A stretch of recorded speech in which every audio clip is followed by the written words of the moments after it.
What is up, everybody? Hello and welcome back to the show. We have an epic match coming y'all's way today. I believe this is the longest game I have ever casted, so I'm strapped in. Y'all should strap in as well. Grab yourself a nice little beverage. I am actually drinking, I've foregone my beer for this cast. I'm actually drinking a couple of fingers of tequila, a little ice, a little lime juice, because I do like a nice little tequila to sip on. So anywho, let's go ahead and getting into introducing the map and introducing our players. If you don't know the map, this is Adaptive Turtle Beach. It doesn't look like there's very much reclaim on the map at all, but there is a ton of trees that are around each player, and these guys don't register on the reclaim counter, but they are fairly significant whenever it comes to overall reclaim. This map has kind of gotten a cult following, I think, over the last 6 months or so, where there's a group of players that play it. They play it all the time. And if you're excited for a 90-minute game and a 90-minute cast, remember to leave the video a like and consider subscribing to the channel. And with that, let's get into introducing our players. We'll call this Team 1 up at the top and this Team 2 down at the bottom, as the scoreboard does agree with me. So we'll get off and introduce our air player. We have Hot Soup. We've seen him on the channel before. He's going Cybran, opening first land in the rear guard air position.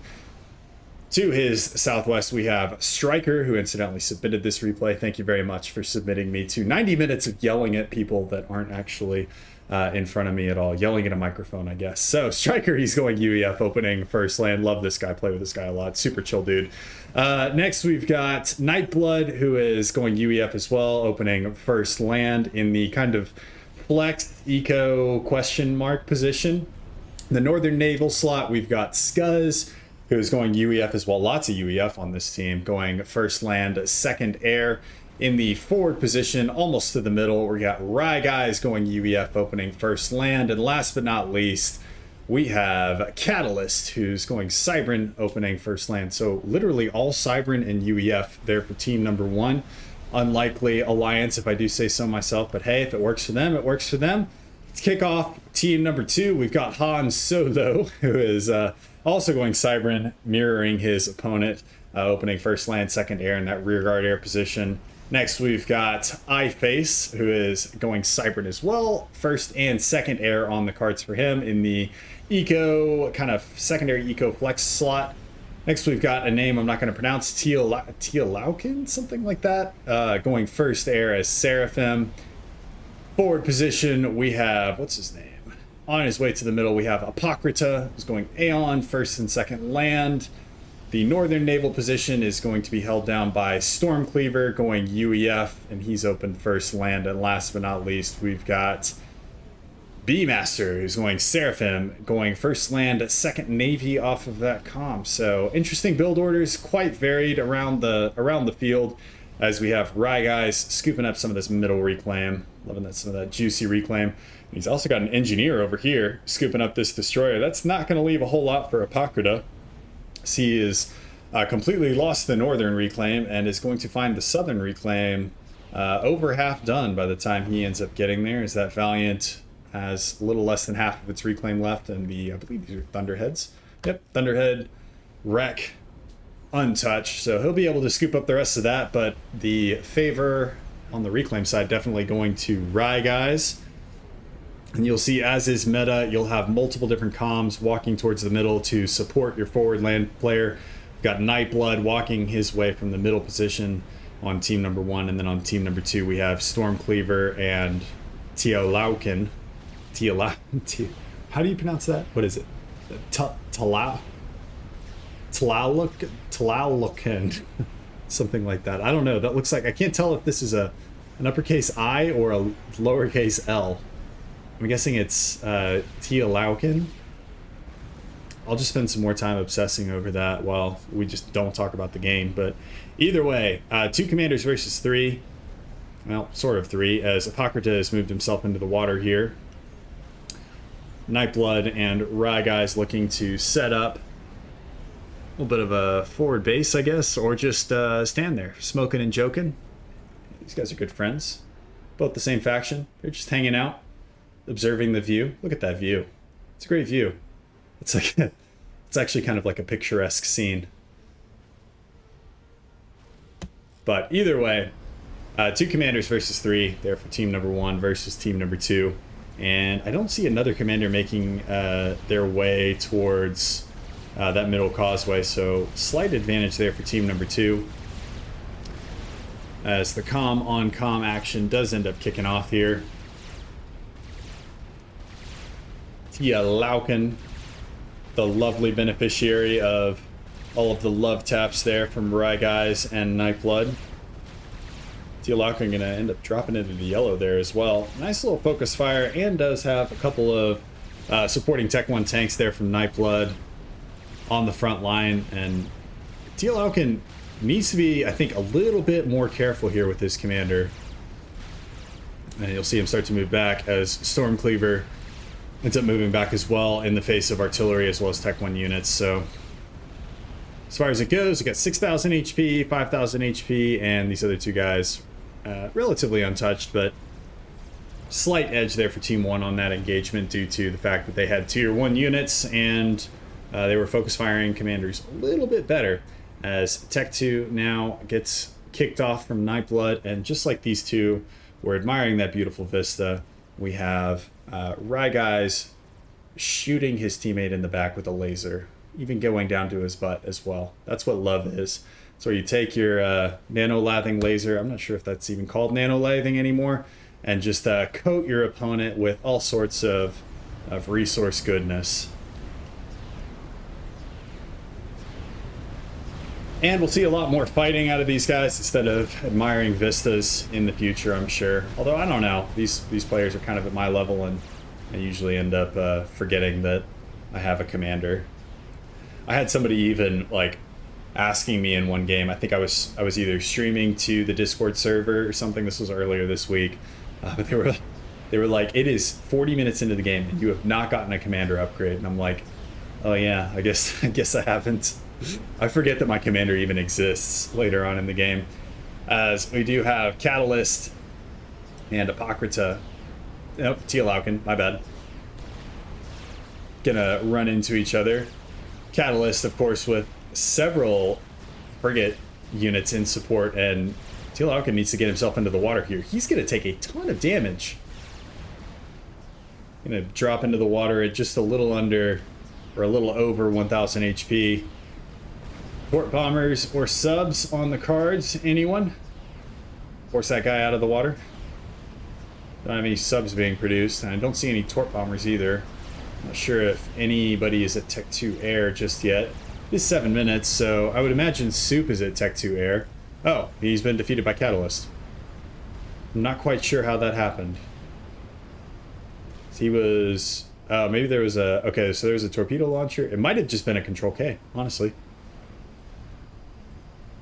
I think that's probably what ended up happening there. He just saw the torpedo launcher getting created and realized he didn't really have a good way out of this, so he Control K'd on the Navy, and that was kind of it.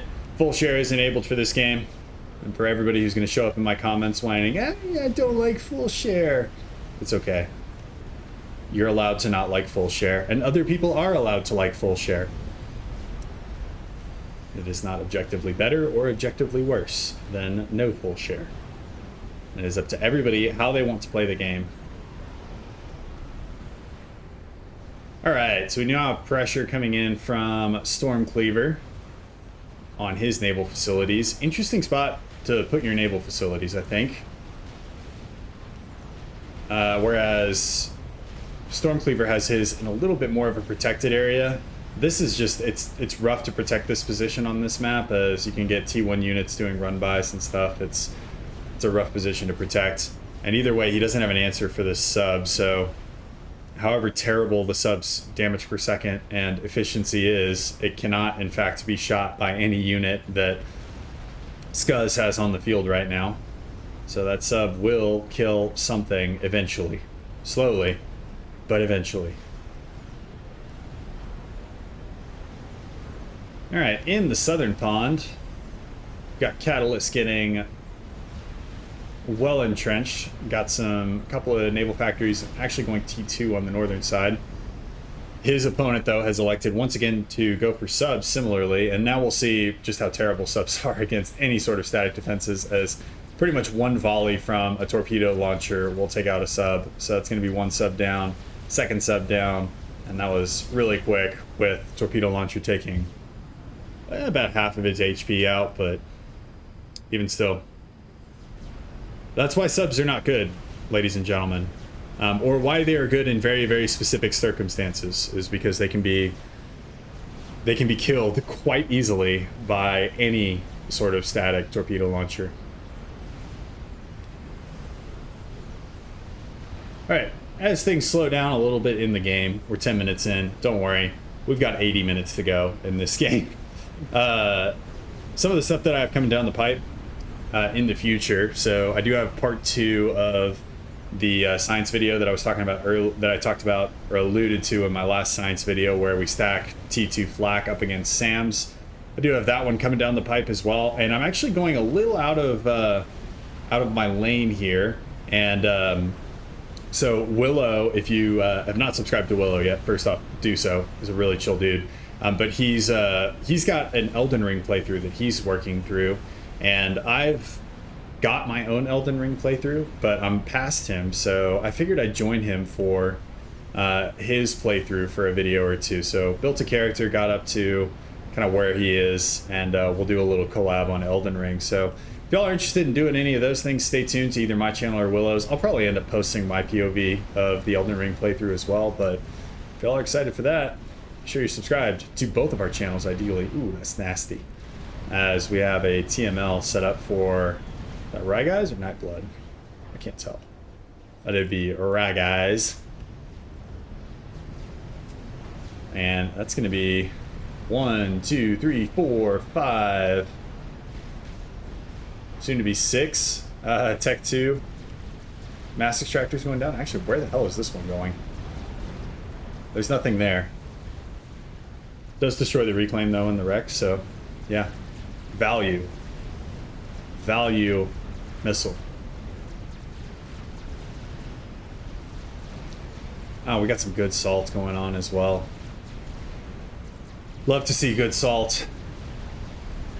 Good salt goes well with tequila as well. You know, throw a little salt on your. I usually do it on like that joint between my knuckle and my hand. Do a little bit of that. Take a shot of tequila. Nice little lime to chase it all down. It's the best shot of all time, bar none. Just imagine me in a chair with a table in front of me holding a sign that says tequila with salt and lime is the best shot, prove me wrong. Although I don't really take shots anymore because I'm older now, and taking shots actually kind of is physically revolting to me. All right, Tech 2 now on the cards there for Scuzz as we go back to the game. Again, kind of a vulnerable spot. I don't think I really like that placement, but you know, if it works for him, it works for him.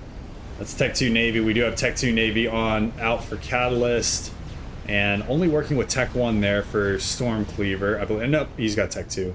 Actually has a cruiser out as well. And working on his first Valiant class destroyer. Kicking down to B Master here. He is also a Tech 2 working on his first destroyer, I believe. And his mixture, this is where I guess subs, you can make a case for subs, because the mixture of subs and frigates, although I don't even know, because you would have way more frigates here if you just invested your mass into frigates. Subs are just bad most of the time, especially whenever your opponent builds barracudas or submarine hunters. These things I think are worth like 3 or 4 subs. That one died really quickly, so that was a really poor example of submarine hunters. Just ignore me, as most people do. Alright, so looking at both sides of the map here, we have Valiant class destroyer that is getting ready to take out Scuzz's T2 Naval HQ, and then Catalyst has effectively lost Navy on the bottom as well.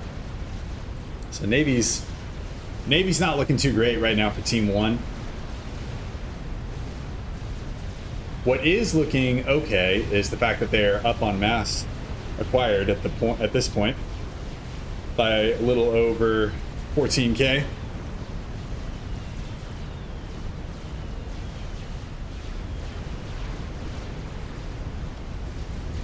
And that's Tech 3 air out. Nice little drop. Gonna make it down there for Scuzz. Han Solo was a little too late. Scuzz the Hutt is gonna get all up in Stormcleaver's face. That was a stretch for a storm. Yeah. That was a real big stretch for a Star Wars meme there. But these Lobos gonna deal some pretty good damage here. It's gonna be 2. I was gonna say potentially 3 T2 mechs, but I think he's gonna be able to reclaim that one. Third one is gonna go down on this side. And might be able to get a 4th one as well. Actually, no, there's some artillery now coming out from Stormcleaver. So I think that 3rd one is going to be safe, especially if this guy's repairing it. Nope, he's not alive anymore. And that's going to be it. But nice little drop there from Scuzz. Did some damage. Alright, and torpedo bombers out as well. So Scuzz actually going Tech 2 air and putting a little bit more time into that. Unfortunately, these torpedo bombers were going to run into Han Solo's Air Force, but it's okay, there's a cruiser there, so no big deal. Torpedo bombers appropriately targeting the frigates instead of the real threat, which would be the cruiser. Happens to the best of us. As Soup gets a nice positioning on Solo. You get a small air win there. Of course, every air win is an important air win. As the salt continues firing off in the chat. I know some people like that stuff, so I'll leave it on. But Tech 2 out for Comrade Striker as well, with Tech 2 torpedo bombers out over Stormcleaver's Navy. Stormcleaver with the cruiser as well as a bulwark there, so cruiser will probably be able to keep that little naval flotilla safe for the time being. Because we do have some more torpedo bombers coming in. But, yep. There's not enough of a mass there from Striker to break the shield quick enough. That Governor now on 3 ranks of veterancy with 51 kills. Probably a lot of them air kills.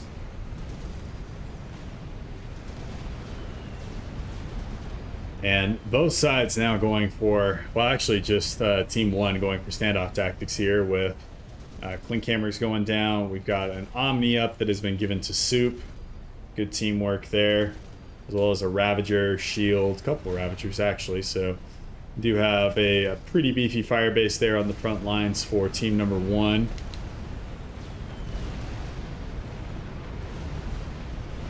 I've always wondered what, and I'm sure Striker will tell me now that I've asked this question on a cast, but how you get your scouts to spread out like this. Is this a mod, or is this like some sort of something else?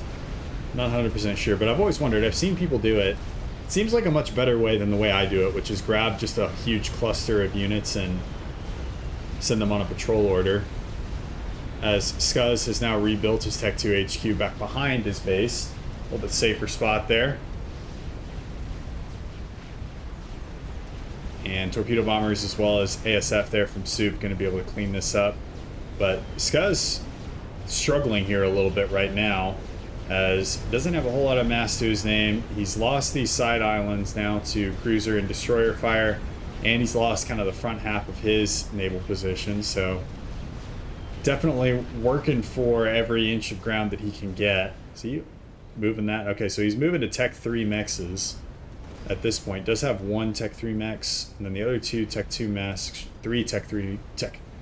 Too many numbers. The other 3 Tech 2 mass extractors do not have 4 mass storage around them. Too many numbers.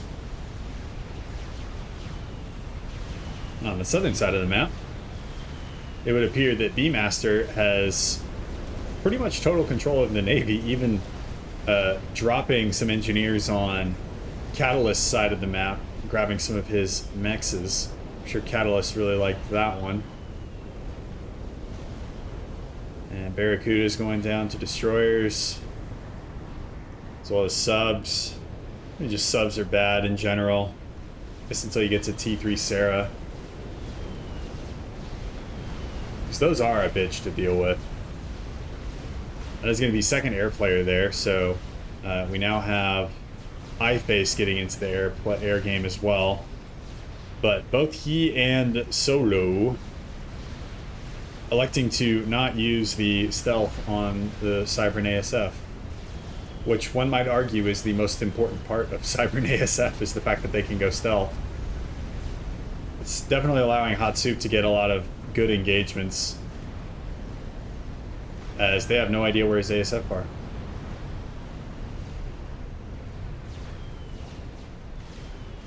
It might be people that random Cybern and just don't know or forgot. Soup's going to get another really good engage here because they don't really see him coming. Right, Soup? Don't make me a liar. Yeah, he's going to get a good engage there. Apparently this game is at -6. Oh my god. I would have left.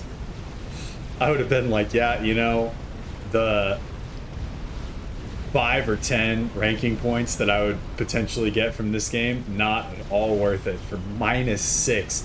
To give you all perspective at -6, this is -6. Like, you're playing a game with your ASF moving this fast. That's nuts. Oh, that's +1. That's nuts. Also a reason why I don't really like this map very much, because it is prone to very slow sim speeds. Even more so than Satin's. I'm not quite sure why. It's probably because it's 6v6 instead of 4v4.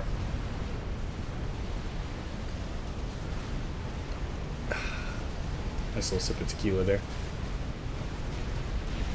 ASF flying over some SAMs. One thing is for sure, these players are going to have plenty of time to think. The game is going at -6 right now. That's going to be a Tech 3 on the land and T3 power for Nightblood there. He's got a Quantum Gateway already queued up. Getting, I think, the last couple of mexes to T3 and or ringed with mass storage.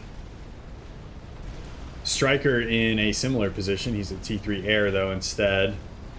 So he's got a little bit more power at his disposal and is in the process of, I think, making the jump to Tech 3 mass extractors. Although Engineer's doing nothing, unfortunately, there. And to combat the naval escapades, it appears that Riptides were the best that team number 1 can kind of do there.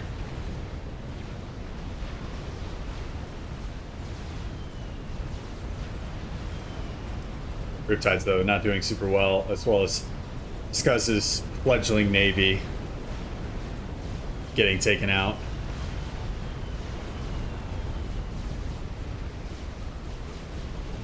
Goes -6 every now and then. Okay, so apparently Apocrypha's CPU is struggling a little bit with this game. That's a big time bummer there. Yeah, if you go negative enough, you eventually start going back in time, in case y'all didn't know. But naval engagement now kicking off here. We've got 1, 2, 3, 4, 5 destroyers versus 3. So Catalyst actually in a good position to potentially clean up here.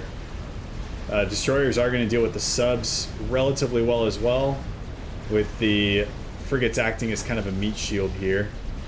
So I think this is going to be pretty good. These are all Tech 1, right? Yeah, I think these are all Tech 1 subs. So that's a pretty good engage there for Catalyst. As one of the destroyers, second destroyer actually going to go down. Third one close behind. As Catalyst still sitting here with 3 destroyers.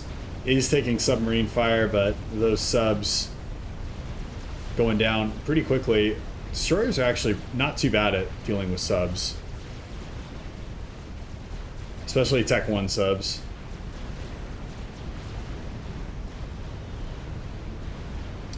Obviously, if you're going up against Tech 2, subs, Coopers, or sub hunters can be a little better, but destroyers will get the job done 9 times out of 10. So Catalyst maintaining control of Navy for the time being, at least. Scuzz, though, still really struggling, as there is now a battle cruiser on the field. Therefore, Stormcleaver. So Stormcleaver at Tech 3. Scuzz actually also at Tech 3, so he does have a battle cruiser close.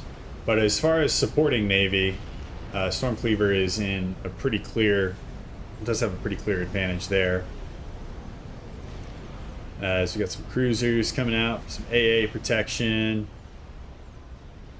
Really just all cruisers coming out. I would have liked to see, I think, another battle cruiser, maybe a battleship. I love the battleship. Not because it's better or anything, it's just, it looks so damn sexy. The Summit class battleship. Great looking ship, great modeling. As Soup coming out with some strat bombers. Now's probably a good time to say I am going to miss things in this game because it's a 6v6. Try to get as much as I can. But strat bombers now coming out. Looks like they're going after mexes.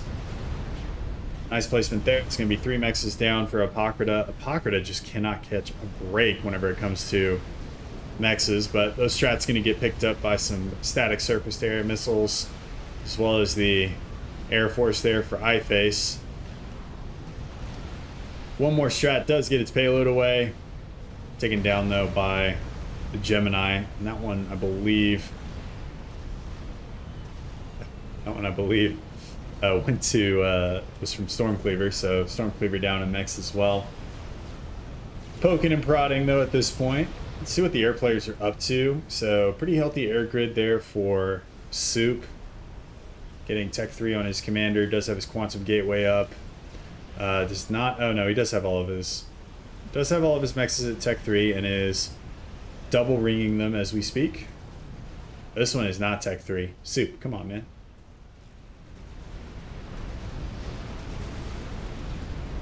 Alright, next, on the other side, we have Han Solo, who is not double ringing mexes currently. Is getting his air grid up and does have almost all of his mexes to Tech 3. But like Soup, does have a couple of outliers. This one's finishing up right now. And I would imagine that this last one, yep, on the way to Tech 3. I don't really have a leg to stand on, though. There was a game where I had a Tech 1 mass extractor in my base that was ringed with mexes at like 50 minutes. Had mass storage around it and everything, and it was 50 minutes into the game. So yeah, not sure if I have room to talk, but it's okay. As backseat gamer, I reserve the right to make fun of whoever I wish to make fun of. Alright, so Striker not really getting into the air game as far as ASF go. Does have a couple of wasps, but I think Soup is kind of holding down the fort whenever it comes to ASFs. Does get a good engage on iFace. Once again, like team number 2 just not wanting to use their stealth on their ASF, and I'm not quite sure why. And iFace and Solo, not new players. They've got some games under their belt, so I'm not quite sure what the thought process is there.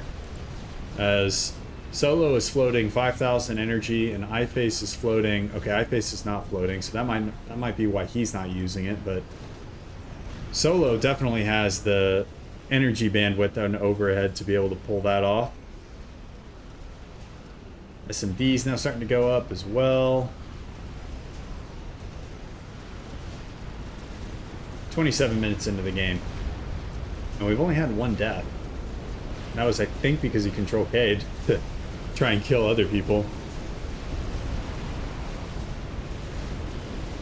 But I gave the Riptides a hard time earlier. It looks like they've sort of pushed back, or at least made Stormcleaver think a little bit more. As Stormcleaver now with a second battlecruiser on the front line. Scuzz with a couple of battlecruisers as well. There's obviously a naval engagement up here that I missed. Third battlecruiser coming out too. So that's actually going to put Scuzz in a relatively good spot, I think, to start pushing back, taking more control over this Navy. Reclaim that's on the map. Got 62,000 reclaim.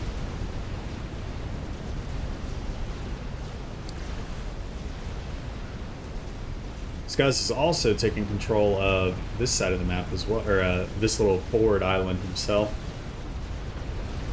And that's risky. Is Stryker going for airlifting his commander? Where is he going? He's literally just going there. Why go there? Oh. Why go there? There's no reclaim there.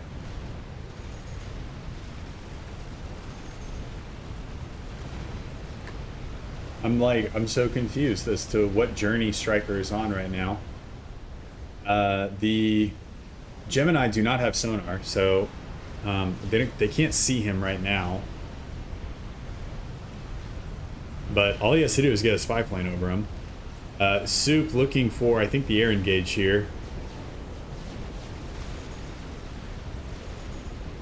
Or a scout. I'm pretty sure scouts have sonar. Yep, scouts do have sonar. So Soup looking for the air engage here. He's going to get in. Solo should be caught napping here.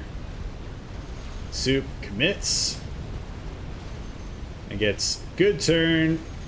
Oh, great turn. Actually, there's some wasps in there as well. So Stryker giving over his air there to Soup. Soup just cleaning up on the air.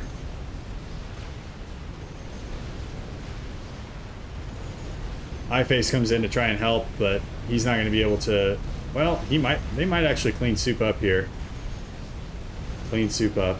And that combined, actually, I didn't even see the cruisers off to the side. That combined with the cruisers. So, yeah, so they've just. Team 1 has lost air. Sort of. I mean, with the amount of production that these guys have, ASF numbers are, like, not. There's not a huge difference with ASF numbers. As Soup has already got another 20 or so ASF on the scene, and kind of the same for Stryker. But I'm like really curious. Okay, so he's got Billy, Ras, and Tech 3. That must be what it is. So he's gonna Billy nuke this, I guess. Either that or he's gonna get into Stormcleaver space. Although I don't really see any, I don't really see any TMD there for Stormcleaver. Okay, so there's his first nuke. So he's going after naval production, which is actually a pretty good choice. Unfortunately, the Neptune does have tactical missile defense, so if that Neptune gets enough shots off on that Billy, the Billy is not going to make it through. It's 1, 2, down. All right. Lucky that Neptune was there. Otherwise, Stormcleaver would be really unhappy. Because we do have a nuke out. Nuke is going for, it would look like Nightblood. Nightblood does not have an SMD. As he was, I think, panic building one. Is it going? Yeah, it is going for Nightblood. Alright, so that's not going to be great. For him, at least. His commander does get out. But poor eco, poor power generation, that's all going down.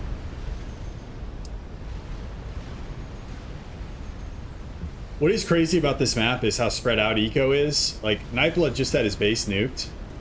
And after this comes around again, he's still at 333 mass per tick and 12k energy. So, you know, I mean, it's annoying, but it's more of like a moral victory, I think, than anything else.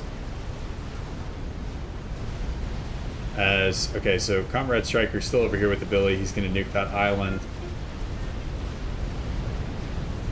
Apologies, my phone just went off for 1 second. Now, I'm not restarting because I'm 30 minutes in. I'm not doing that. I'm not casting for 2 hours. I love y'all, but I don't love y'all that much. Ooh, Stryker gonna get caught napping, potentially. Commit, solo, commit. There we go.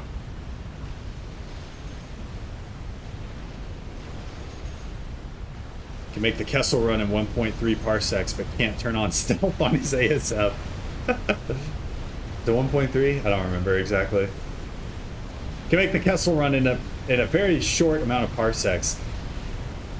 A lot of people might not know this, but a parsec is measurement of distance, I believe, not a measurement of speed. And whenever they talk about how he made the Kessel run in this many parsecs and why that was cool, it was because there was a safe way out of Kessel, and it kind of looped through. I'm blanking on, it was the Maw, I think was what it was called. But he was able to cut through the Maw instead of using kind of the safe way out. And some of that was in the movie Solo. Actually, I think a lot of it was in the movie Solo. I can't remember. I think I only saw that movie once. It's a good movie, though. As Stryker now in trouble here. Panic building Tech 1 AA. As he has been found and torpedo bombers are on the scene. He's going for a shield upgrade as well. I don't know if that's what you need to be doing, bud. You need to be going for flak or SAMs or something. Go for flak. Like, flak would be super good here. See, if I can't help but feel partially responsible for this, because if I think he had watched part 2 of my science video, he would be in a much better position than he's in right now. Although he did get the shield up. Now he goes for flak. Good job. As there is a nuke that is going out from actually a sub, although, okay, that's a lot of torps. It's a lot of torps. It's a lot of torps. Stryker goes down, baby, down. Been defeated by iFace, which sounds like a bad, like, Apple joke. Team 1 seemed to really not like SMDs. This is going to be the second nuke that lands.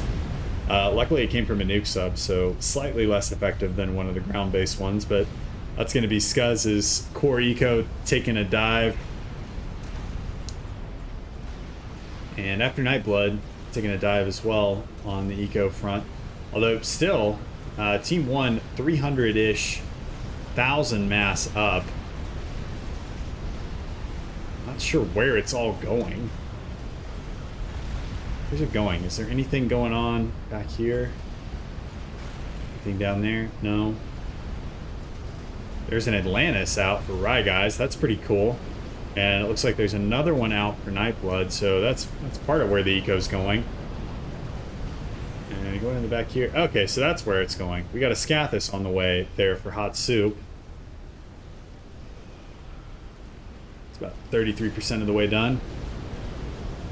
And I'm curious if that has either been scouted or is being responded to by any sort of other game ender. And I don't think so. So as long as Team 1 can hold on until that Scathis is up, the Scathis will do something. I don't know. I was going to say little to nothing, but that's probably not fair. It will do something. Alright, so with the Atlantis, that is now pushing B-Man, or B-Master, out of his little bay there. Actually, Catalyst going for quite a few sub-killers in response to the sub-spam that's coming out from B-Master. There's another nuke out from the aces that are in the bay. Now this one was going for Rye Guys, but Nightblood does have an SMD up, and Nightblood not looking to make the same mistake twice, has multiple SMDs up now protecting his side of the map, as we have an air engagement going in. Atlantis surfacing there for Catalyst to get some of that extra AA love and goodness out.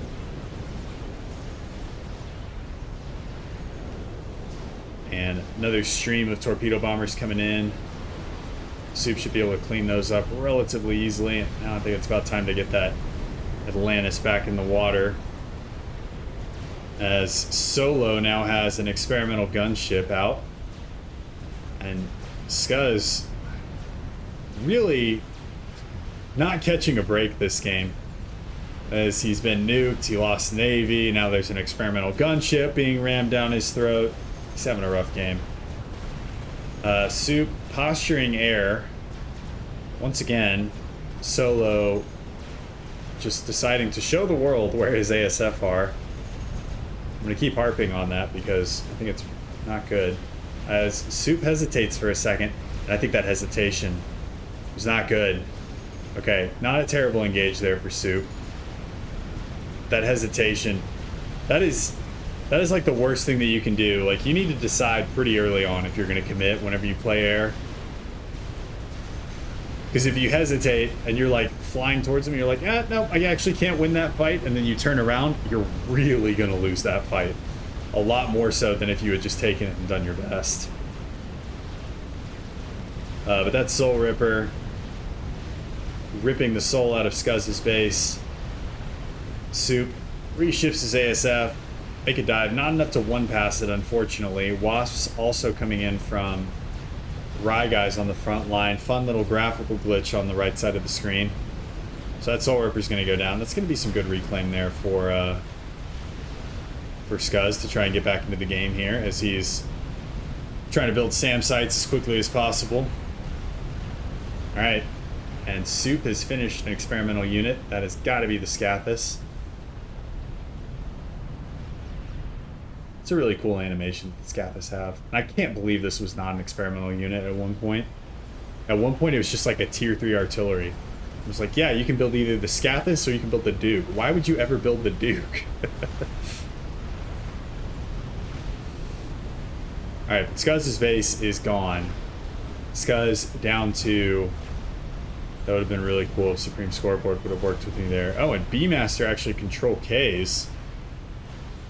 There were no enemy units in the area. I think he might have just seen the Scathus and been like, yep, that's it. I'm going to tap out. As first volley of Scathus... Jeez. Just levels Solo's base. And second volley coming in. There's not really a whole lot left here to hit. That was the entire air grid down. That was air HQ down. Solo has been bombed into the Stone Age. Or the Tech 1 Age. It's not really the Stone Age because you still got tanks. Alright, but another air engagement coming in.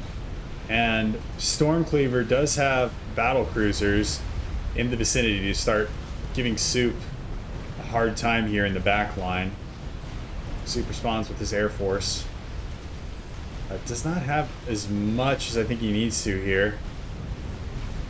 But Solo with not good turns and fighting over SAMs, probably going to walk away the worst from this engagement.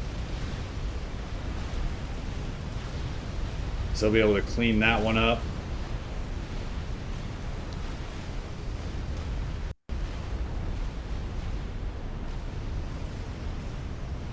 All right. So how do Team 2 win this? There's nothing really from iFace. And iFace is now potentially going to lose his base as shield generators are going to go down. Next volley is going to hit exposed power generators. That is not going to be good for iFace. As iFace is going to take it to the face if the face is your power generators. Lose several power generators, going to lose some more shields. He's probably going to lose his HQ here. His HQ is now exposed. Start to work on a Tech 2 shield generator. That's I feel like a Tech 2 shield generator, although it's upgrading very quickly. All right, it's now it's now an ED3.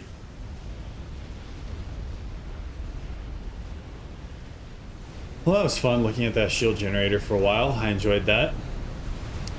Nightblood builds an experimental unit. I would imagine that's a Fat Boy. His base has been nuked so many times, you're starting to get visual artifacts. Love to see it. So Fat Boy now making its way towards the front line. There is a pretty healthy... There's also a Fat Boy from Rye Guys. Pretty healthy T3 contingent here. Apocrita has some Oblivion turrets, a couple of miasmas. I think if they play it correctly, they could punch their way through that, though.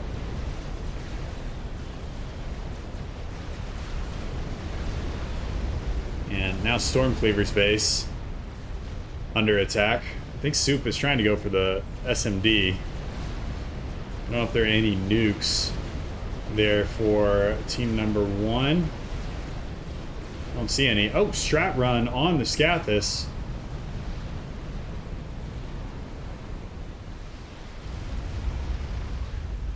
That is not gonna make it. Although there is incoming. Ooh. There is incoming artillery fire though, and that is coming from. Or is it somewhere in here? All right, so we got a Duke up from iFace. All right, so that's what iFace has been doing. iFace has been building Dukes. Disruptors. Sorry. Whenever I said Duke, I meant Disruptor. Those Disruptors seem to be going after the SMD, and they might get him, too. There's not a whole lot of shield coverage around there. Not one shield. Depending on how these next couple of shells land, might not come up in time. But they seem to be... Yeah, the shield... Disruptors are notoriously inaccurate. The Scathis, though, has locked on, eaten through the shields there. And next volley for the Scathis is just now coming off. Okay. Meanwhile, in the middle, there is a huge torpedo bomber run coming in from Soup. And Fat Boy from Rye Guys now pressuring the middle causeway.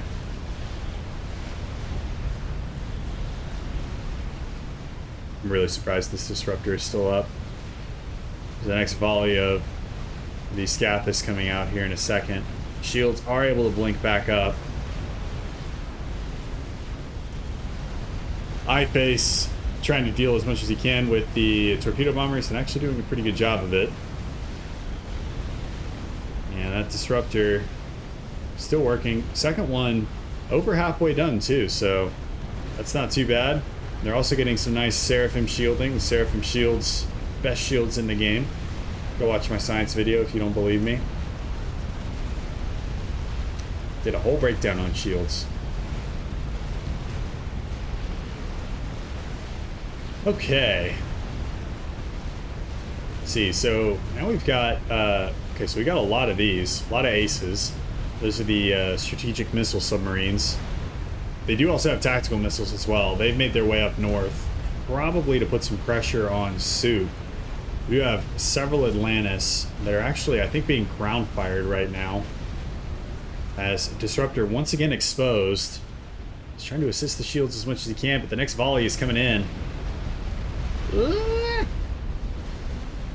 Yep, that's going to be it. Alright, Disruptor down. This one nowhere near being done. Alright, so iFace's artillery response has been mitigated.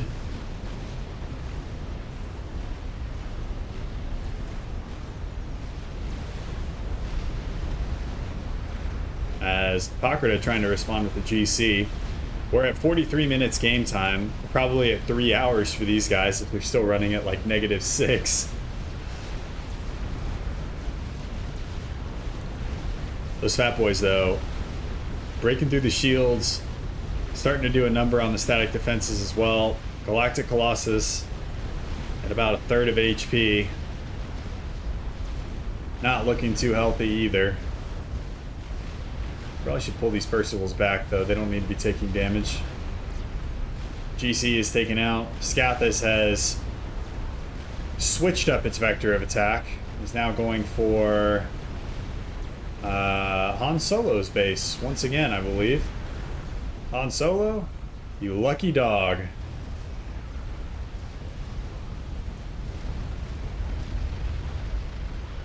For this Christmas's company raffle, you are the sole winner of a Scathis Volley. Please step over to the mat to receive your prize. Alright, yeah, so that's just one Scathis. Nothing else. I would have thought they would go for 2 by now. Curious what Soup is doing. Okay, so we got a teleporter now coming in for Scuzz. It's a UEF teleporter, so it's not like a good teleport. The Atlantis actually going to go down here. There's a lot of battleships that are ground firing this Atlantis, and whenever that goes down, That's going to be real bad news for Soup to try and hang on to this Scathis. We need to get some harms up, like a lot of harms. That's what he's doing. He needs a lot more though than that. He needs like 8 or 12 or 30. Something like that. Another strat run coming in from iFace. This time he's grouped the strats together, so he's learned from his mistake. Stealth is enabled. See, so they know how to. He knows how to do stealth on those, but he doesn't know how to do stealth on his ASF. Come on, come on. There's a lot of strats. And goodbye, Scathis. It was a good run there. It was a good run for the Scathis. Oh, and now Soup is getting nuked. And his commander might be exposed. I don't know if it's exposed, but there's not enough shielding around his commander to defend you from that many strats. And the commander explosion is going to take out the SMD. So now we've got a nuke coming in. So whoever inherits this base is going to be inheriting a husk of what it once was. And that's actually going to be Scuzz. Surprising, considering Scuzz does not have his original base. Maybe Nightblood didn't want to deal with it or something. But alright, that is bad for team number 1. They have no Scathis. What's good for team number 1 though is they are pushing through in the middle. Slowly albeit, but they are pushing through.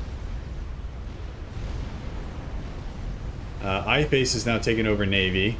Does have some Yetzals out there. There is harm creeping as well from Han Solo, and Guys does not seem to be paying attention to his Navy. He's taking a lot of unnecessary hits there.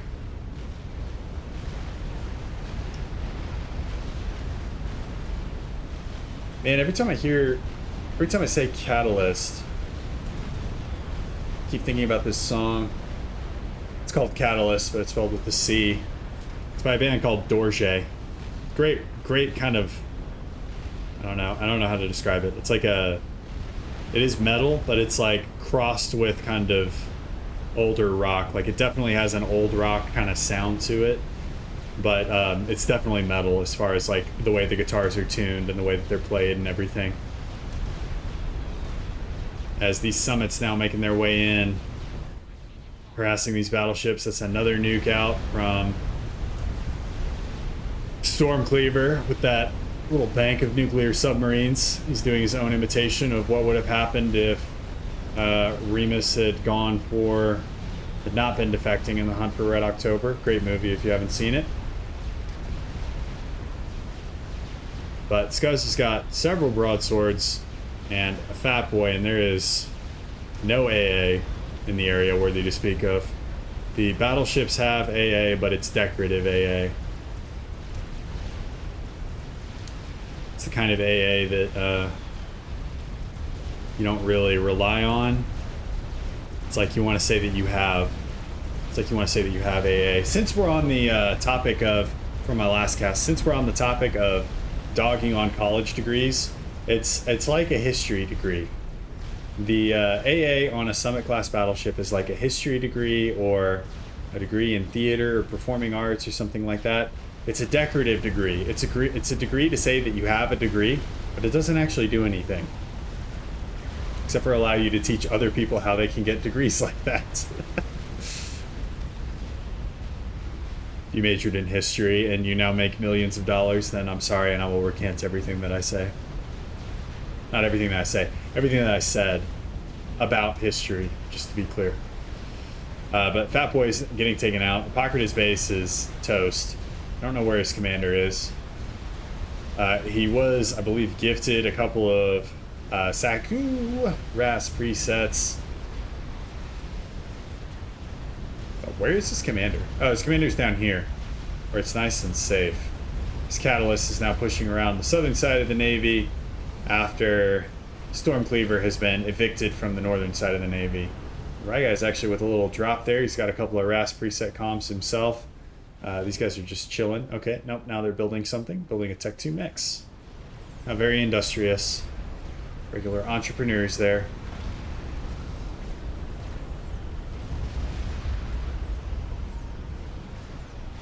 Okay, so Team 1 no longer has the Scathis. They're building another one. It is a little under halfway done. Team number 2, what are they working on? Oh, hello. They have a Scathis of their own that is about 2/3 of the way done, being built by iFace in the water. Probably about the safest place you could build an artillery, if you don't want your artillery to get killed by other artillery, is in the water. Some people don't know that the Scathis is both mobile as well as amphibious. But it is. There's a nuke out from Nightblood, so he's got Stonager. Nuclear missile launcher. Had to remind myself the name of that unit there for a second. That nuke is headed for... Who's the lucky winner of this nuclear weapon? Headed for... I'm guessing Stormcleaver's base here. Yep. That is where it is going.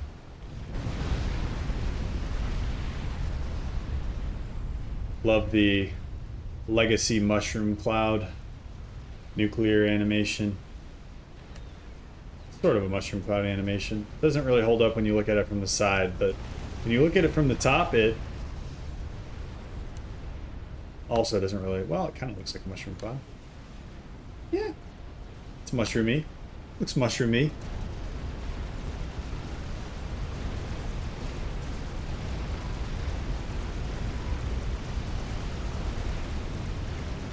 Alrighty. So, we've got Han Solo dropped to this side of the map now. Doesn't really seem to be interested in playing air anymore.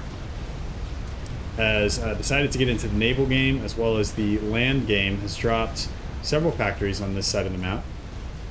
They are cranking out what look to be Medusa. And he's cranking out a bunch of frigates. So, a lot of low-level spam for Navy and land.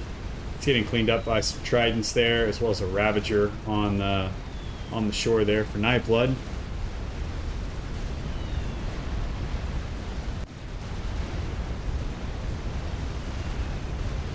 Although this is going to be something of a problem, I think, for team number 1. They're going to end up losing this forward position, I think, just due to sheer number of governors. Now been cranked out by Stormcleaver. And battle cruisers should be able to take care of the Riptides with relative ease before he loses too many cruisers there. I might lose 1, maybe 2.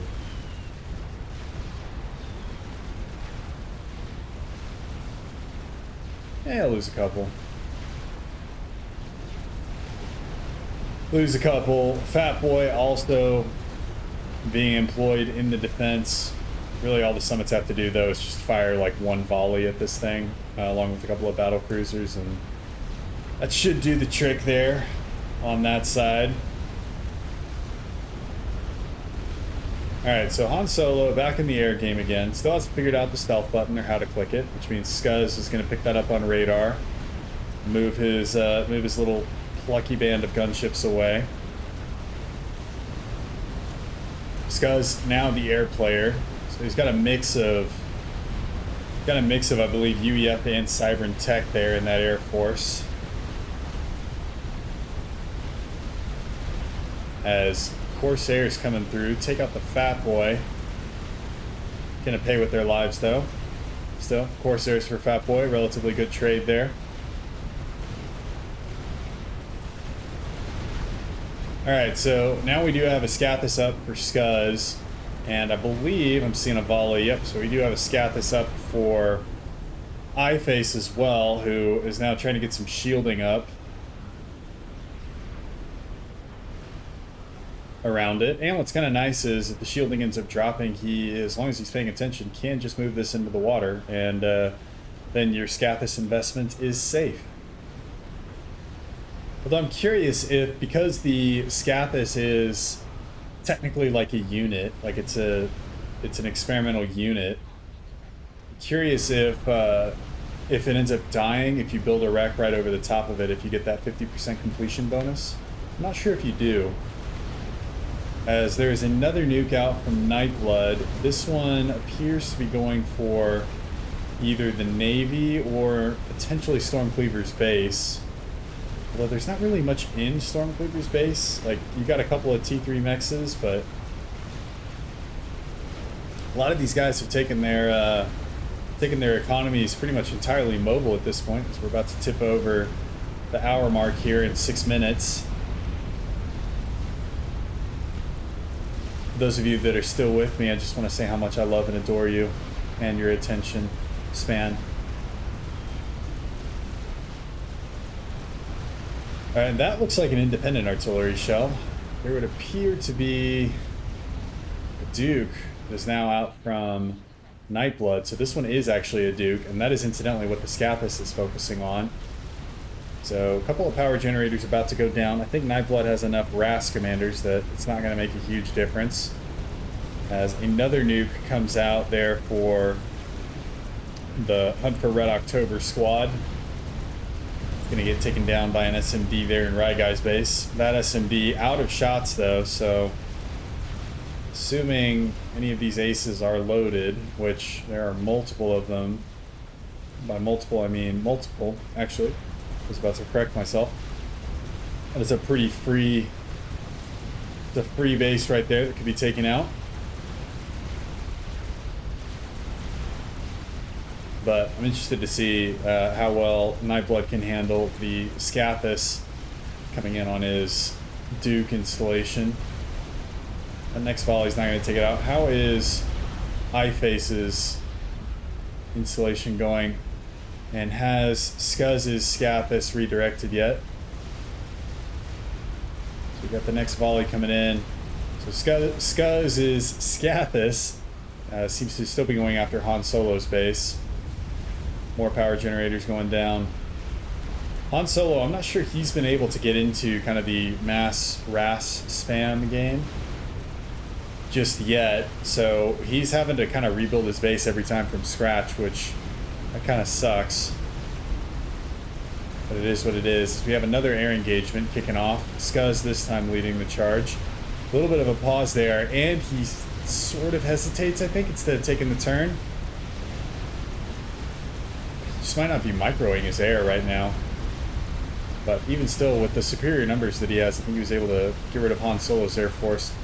Fortunately, Raigai's Air Force gonna fly over ASFs that are also not being microed by iFace. Both players seem to be very focused on the artillery engagements, as Nightblood also running into Tech 1 spam coming in from Han Solo's little Tech 1 outpost on that side of the map too.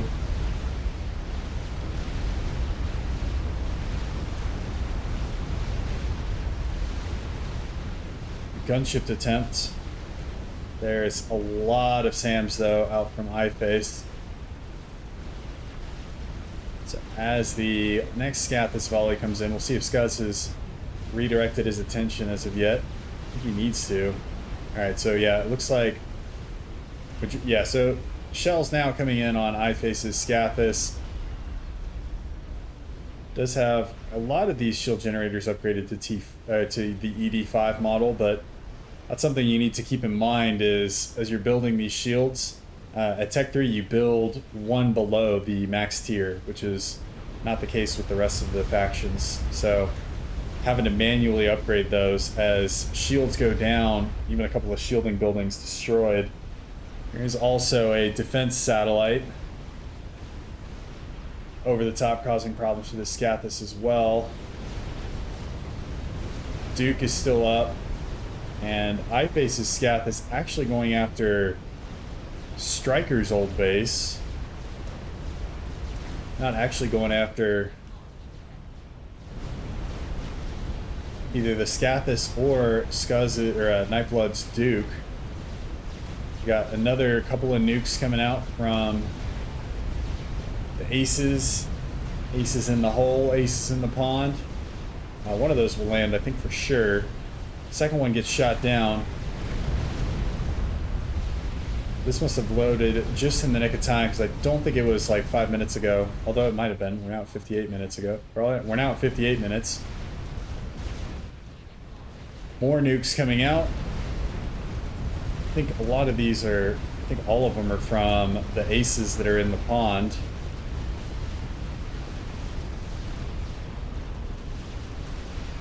And that SMD is now no longer loaded, so that nuke should land. Oh, and Ryguy's commander is right there. That's going to be it for him as he gets defeated by Stormcleaver. Brings us down to 3 players versus 4. iFace's Scathis starting to really lack shielding here. Another Scathis volley inbound from Skuz's Scathis. Shield is down. That Scathis should die here. Yep. Well, that's not good for iFace. Or for iFace. Massive nuclear attack on Nightblood. That's 4 nukes. We've got 4 nukes in the hole for his SMD. It's going to be second one, third one, fourth one, just in time. Now he's got another one that's loaded in the tube again. But the Duke is now taking summit fire from the bay, as well as cruiser fire. There's another nuke out from the Hunt for Red October squad, as there is another counter nuke, anti-nuke in here. Wow, there's a second one even in the tube. It's being very heavily assisted there from the kennels. And actually Nightblood still has one Duke up at this point. That was a secondary Duke that went down, so still has artillery capabilities.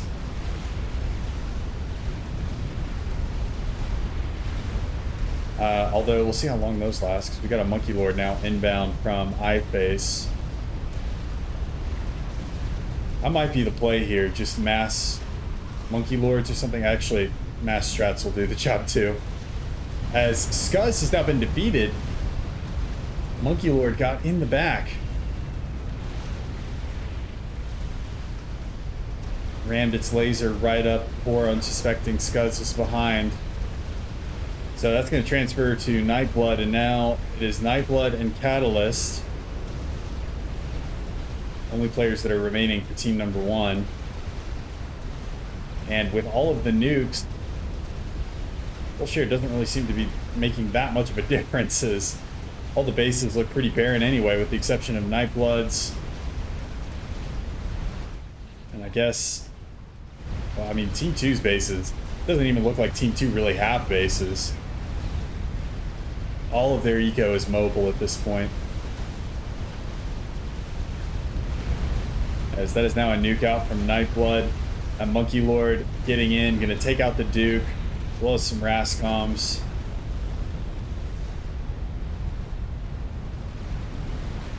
Nuke going to get shot down. There's an SMD in the middle of the map there for Apocrypha.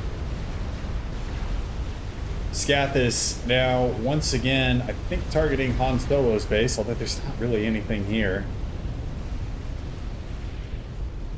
After this next volley, I think there really won't be anything here, as that's the last little bit of power generation that goes down. Alright. Spider, though... Oh, Spider ends up killing off a Scathis. I think there was a second Scathis there in the back line. Either that or that's the original one that was never reclaimed. But it needs to retrain the laser, hit the Scathis. Retrain the laser, hit the Scathis. Come on. That was split-second timing there.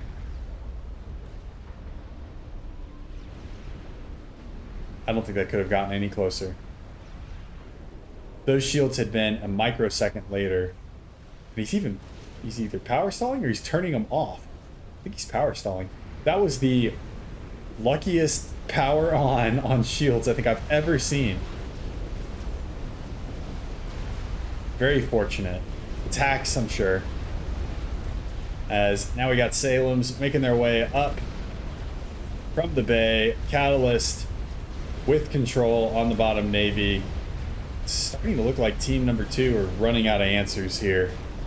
They don't have a game ender anymore. They have lost control of the bottom Navy. I think the only thing they really have left going for them are all these nuke subs that are still in play. Although we do have a kind of a healthy Navy here from Han Solo. We've got a couple of battleships, we've got some cruisers, we've got some frigates, and we've got the Aces, which Aces actually do have some pretty good tactical missile launchers, so don't sleep on them, as actually a nuke gets through and takes out Nightblood's base. Nightblood's commander evac'd though. So now Nightblood has one base left that is actually a base. Han Solo, starting laser. It's going to be in the bay. Can he afford that? No. No, he cannot. Well, although he's getting... How much is this? He's getting like 6 to 17... He's getting like 6-ish to 13k-ish reclaim or energy overflow, so he'll be able to afford it eventually. There's a mega bummer though for those governors. As long as the Valiants stop moving, they should just absolutely mop the floor with these governors. Governors have the history degree equivalent of a deck gun. It's essentially a T2. It's essentially a frigate disguised as a Tech 2 unit. All right, so cruiser's gonna go down. That's for sure. So now it's up to Han Solo's Navy, as well as the, actually, quite a bit of Navy left from Stormcleaver, including several cruisers. God, he had a lot of cruisers. The Scathus is now almost looking like kind of pointless. There's not very many high-value targets anymore. Shooting at, I think, this Summoner's Gateway, along with the power that's around it, so limiting the ability to build more RAS commanders. That's a good thing. In this game where Tech 2 or Team 2's eco is entirely mobile, the Salems have run into a Fat Boy. Fat Boy is on a witch hunt for the Salems. Alright, so we got more nukes. More nukes are coming out. These are going for Nightblood's commander here. Nightblood needs to get his commander out of there. iFace gonna lose, I believe, the very last of his air force there. And that nuke gonna be off the mark there for Nightblood as he loads his commander up into Continental Tech 3 transport. Megalith on the field for iFace as well. Made its way into Nightblood's abandoned base now. At the top of the map, there's a naval engagement that I missed, of course. So, alright, so this navy is now a problem. Now it's a race against the clock, I think. And I think even the Scathus is shooting at the navy. I have no idea if that's going to be good or not. I've never seen a Scathus fire at navy before. Well, I mean, it killed some frigates. I think that was about it, though. Poor little Coopers are giving their lives for the cause. There's one governor. There's another wave of nukes come out from the Red October crowd. They're going after the Scathus. Is Nightblood e-stalling right now? He's barely hanging on. If he turns his shields on, he e-stalls, I think. Nope, he's not. I don't know why his shields... Every time I look at his shields, they're off for some reason. Those nukes are going to get shot down. Okay. He's got 1, 2, 3, 4, 5, 6, 7, 8, 9, 10 SMDs. Is not interested in dealing with nuclear strike. Alright, so the gunship's trying to deal with this megalith.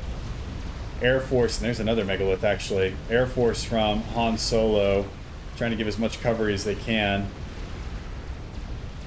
But all these megaliths really need to do is just walk across the pond, right? Like there's a Monkey Lord here, but and some Cerberus, but just park your megaliths on the beach there, and Bob's your uncle, right? I think that's it. Whaler's going to get whittled down very slowly, but yeah, these guys just need to get into the water. Got 2 ranks of veterancy on one of them. Other one, vanilla veterancy. Navy is now starting to push in as well. And this is going to start being a problem here for Night Blood.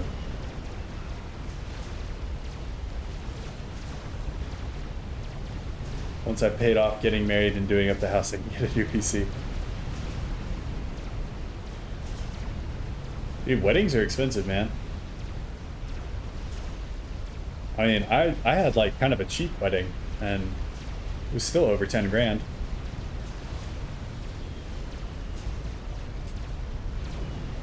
Some of my friends, they're having like $40,000 weddings. I'm like, okay, guys, like, come on. It's a party. All right. I think this is where the action's going to be. I'm not going to look at the bottom for a second. Of course. Oh, okay. That was a that was a teleport. I was like about to flip my desk over. Okay, so failed teleport attempt. He teleports into Cerberus turrets. There's a Monkey Lord there as well. Not a huge story there. All right. These megaliths need to do some pretty serious damage. They need to kill this thing. This is objective numero uno. There are 2 monkeys here. That is going to be the first megalith down for sure. And actually, the second one down too.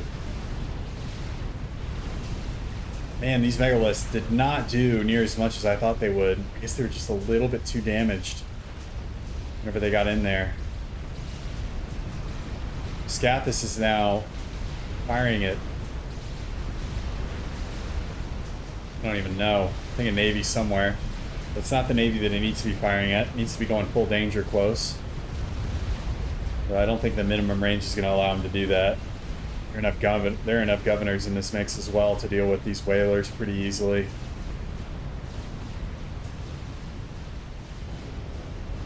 As they start focusing them down, I mean, eventually the whalers will win out. If you have enough of them. It's just you're going to need a lot of them, and you're going to throw away a lot of mass in the process.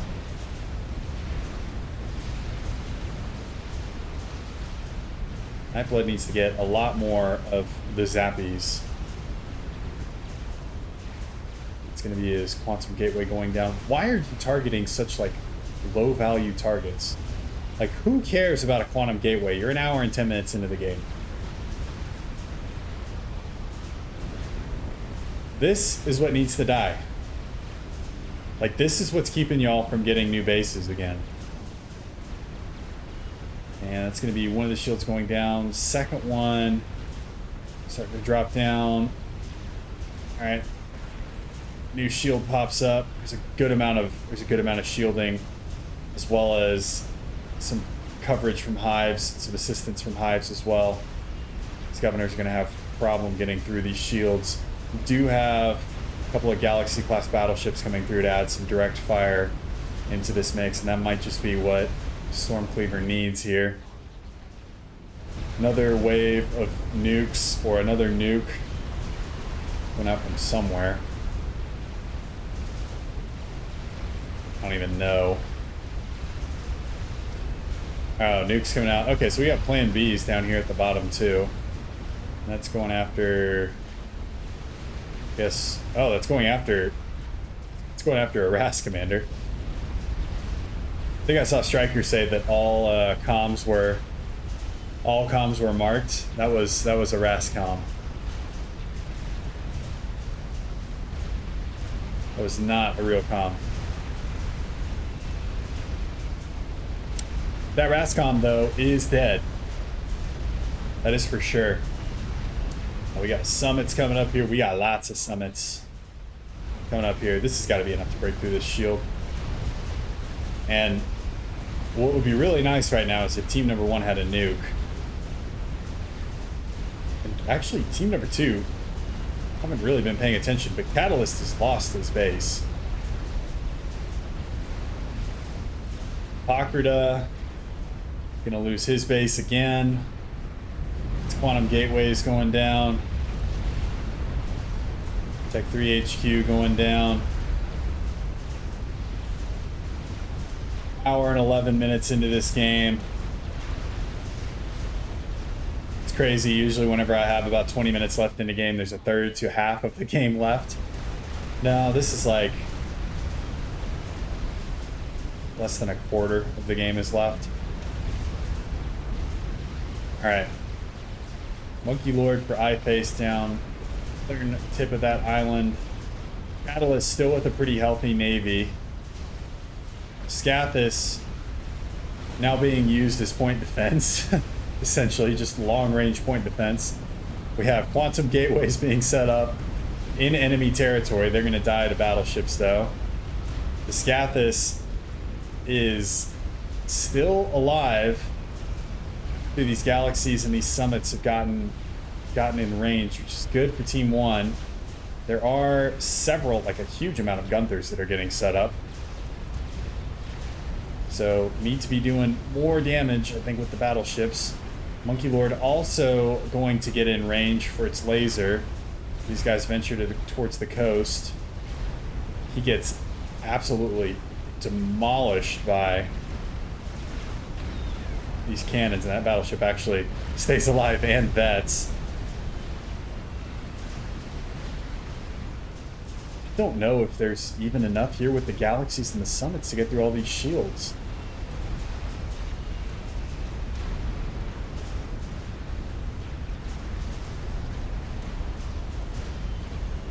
That's insane. I thought for sure that would be enough to make it through these shields.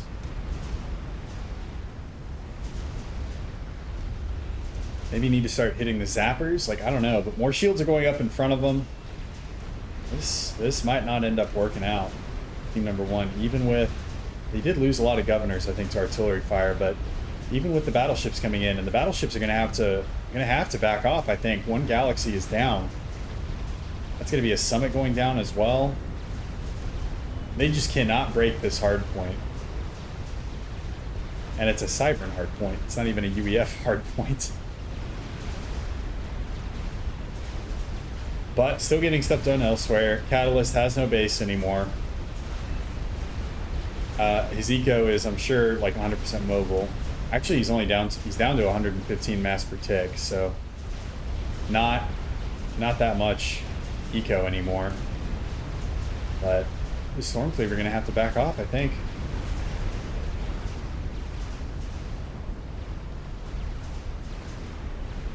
Scath is still being used as point defense. Now shelling this new forward position here for iFace, who's actually set up a perimeter monitoring system. You don't see these very often. This is what they do. They just kind of give like a really, really wide range of vision. I actually need to use this more often. Damn, they take a lot of power. I need to use these more often though, because I find myself getting surprised by stealth units all the time, even with Omni. I think I need to use those more often. I'll make a note of that. I'll make a note to forget to use those later. Okay. I have a GC coming in from Apocrita, but that's going to run into a bunch of Salems, which of course have torpedoes. So it's going to have a difficult time crossing, and it's going to be met with quite a bit of artillery fire, a little bit of point defense fire. Oh, but most importantly, a monkey. Although he does kill the monkey and gets a rank of veterancy off of it, so maybe the GC is what they need to tip the scales here. No, it's not.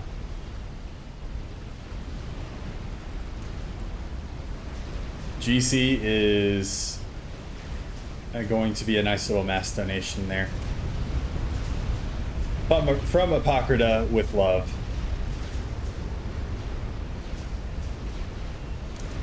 And all these Salems getting in, they're going to shoo away these battleships.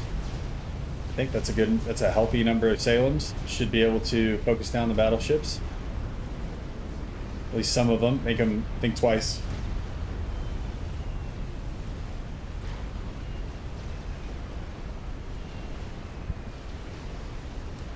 Scathis, this is not, yeah, this is really, this is starting to look unwinnable, I think, for Team 2. As Catalyst is now taking over this southern part of the island, so, I mean, now it's like, instead of the map being divided this away, the map is now being divided this away. It's going to be these summits going down as well to the Salems.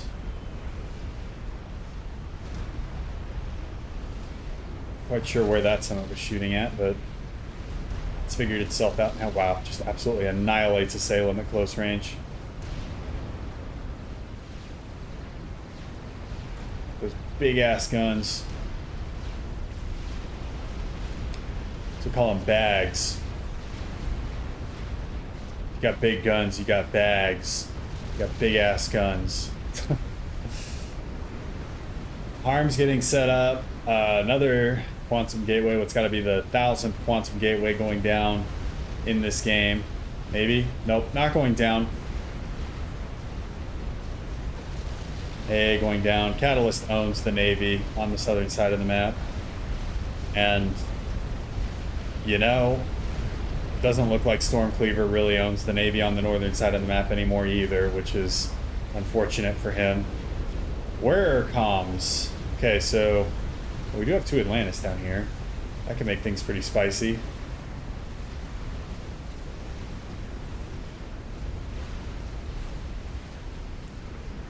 This reflection is like a little annoying.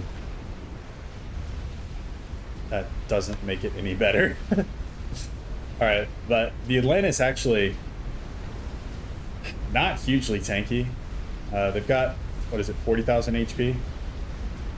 Where's a Salem? Are there any Salems left in this mix? Alright, never mind, they are pretty tanky, 40,000 HP. I was about to be like, hey, look at that, Salems have 25,000 HP. It's a tier 2 unit. Alright, Salems have 6,000 HP. Cruisers have 3,000. So, I eat my words. Atlantis are tanky, though apparently not tanky enough. And that's going to be a Tech 3 Naval HQ going down. Stormcleaver. Actually, Tech 3 Naval HQ stays up by just barely. For about as long as it takes this Navy to get there. Aircraft carriers going down. How does this game go for another 10 minutes? What actually ends up happening for the rest of this game? Let's speed this up a little bit. Can I do +2? Hey, I can do +2 in this game. Hour and 20 minutes into the game, I can still do +2. See, I'm not quite sure what the plan is for team number 2, or if they've just lost and they haven't realized it yet. It's like, you don't have any options down here. You don't really have any options up here. This middle section is getting annihilated right now by a Scathis. You've lost everything on the far southern side of the map.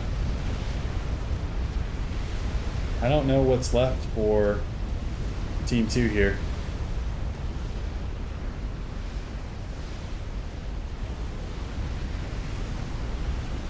Go to +5. Bockert is getting what must be his 5th base up. Gotta hand it to the guy. He doesn't quit.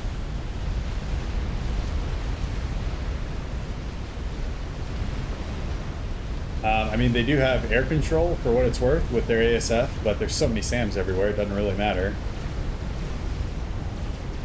They're gonna lose. Well, they're gonna take heavy damage on a megalith. I don't think they're gonna lose it.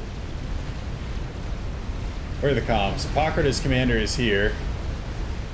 Hippocrates commander does die here, right? No, maybe not. Arms getting spammed up pretty quickly.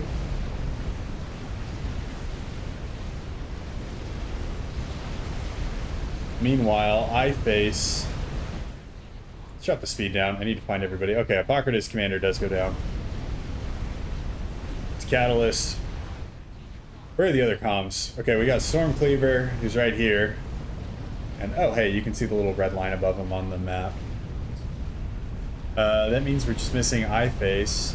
iFace's commander is in this little alcove right here, which has, just this alcove alone has 48,000 reclaim in it. Which reclaim is on the map. Holy bananas. What have we got? That is 1,100,000 and 130,000 reclaim.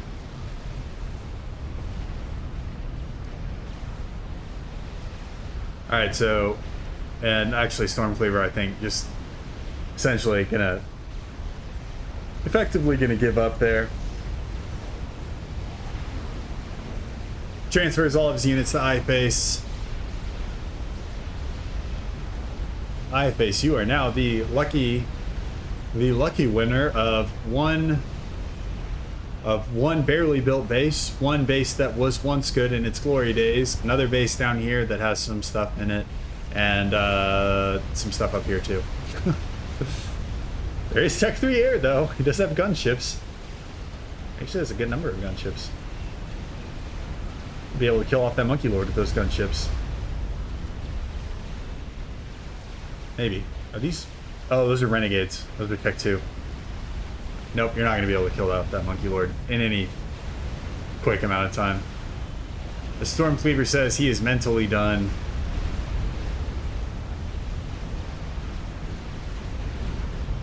iFace is not happy about it, but I can't really say I blame him. I'm mentally exhausted just from casting this game, much less playing it. So I think he's gonna walk himself out into the middle of the ocean and commit suicide. Which is, I hear, a very healthy and mature thing to do. If you're in a dark place in your life and you're just done with stamina, you should do that. Don't actually do that. Alright, Stormcleaver going to Control K. Alright, iFace, what you got? It's a song by Powerman 5000. Put 'em up, show me what you got. Show me something, something, something, something. I haven't listened to that song in forever. Great workout song, though. Alright, commander's there. Got torpedo bombers inbound. I don't even know if Nightblood knows where the commander is. So he sees it, but he doesn't know where it is. Doesn't know that it's the comm.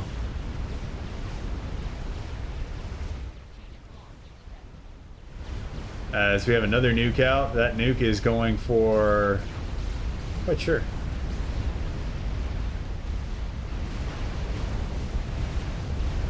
Oh, it's not going for the commander. That's unfortunate. It's going for this base. There's now no longer a base. Still got Renegades out. And strats.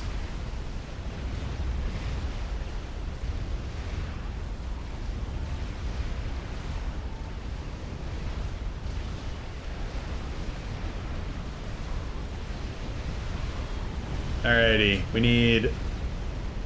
I don't think that there's not any way that iFace comes back on this one, unfortunately. Alright, so here we go. Barracudas inbound. Unfortunately, there's an Atlantis there. That's 5-star veterancy. And I think that was a nuke that hit a bunch of support commanders. And actually did some damage to the Atlantis as well, so... Well, actually, I take that back. There's the motherload of harms there. But it's okay. Here come the motherload of torpedo bombers. And they are going after the wrong target.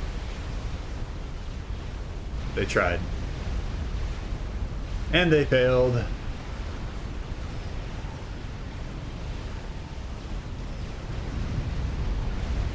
iFace is obviously not a fan of full share. He's like, now I know why I don't play full share. But it's okay because he, like everybody else that's like, oh, I know why I don't play full share, are going to still join full share games.